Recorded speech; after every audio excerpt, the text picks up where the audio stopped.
about 5 years ago.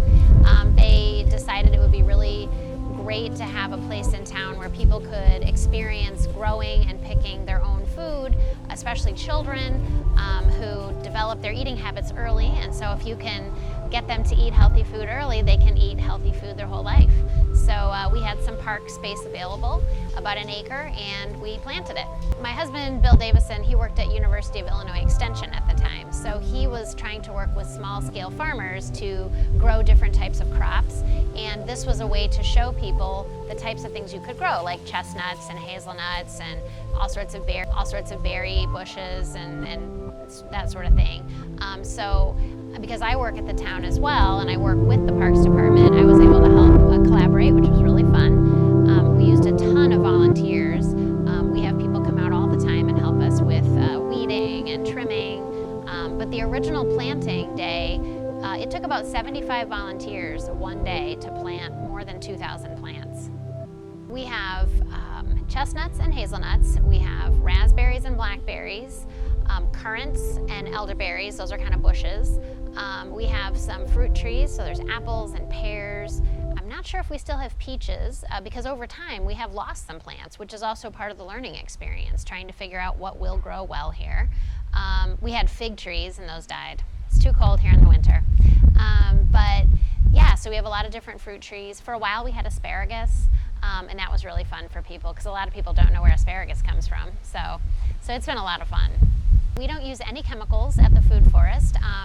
If you plant things right and you have the right kind of diversity, the right kind of varieties, and then you put a little elbow grease into it, you really don't need the chemicals. So we offer a lot of work days, which is fun because it is actually fun to get outside and work in a group and see the progress you're making and you're doing something meaningful. You can also learn a lot. If you come out and help us on a work day, you can learn how to plant things, how to prune things, how to harvest. But we don't just need people to work. People can come out and just pick things, they can harvest, and we've seen a lot of people do that. So it's been really gratifying to see the amount of food that is being eaten. I mean, this food isn't going to waste. People know about it.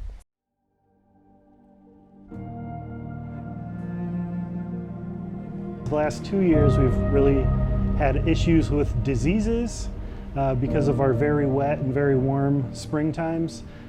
We've needed to have some new strategies to make sure that our plants are going to be healthy after a couple of challenging years.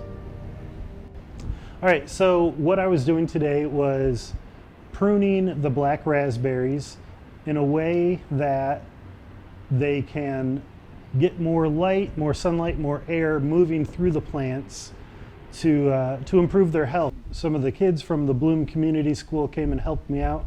I've been working with them once a week since school began for them with their really unique program, being able to do their school outside. They were looking for ways to provide a service to the community and also help out this area where they are learning and exploring every day. So they wanted to come work at the Food Forest with me. And it's been really wonderful to get this extra help in a year where we haven't been able to have as many volunteers come and help us.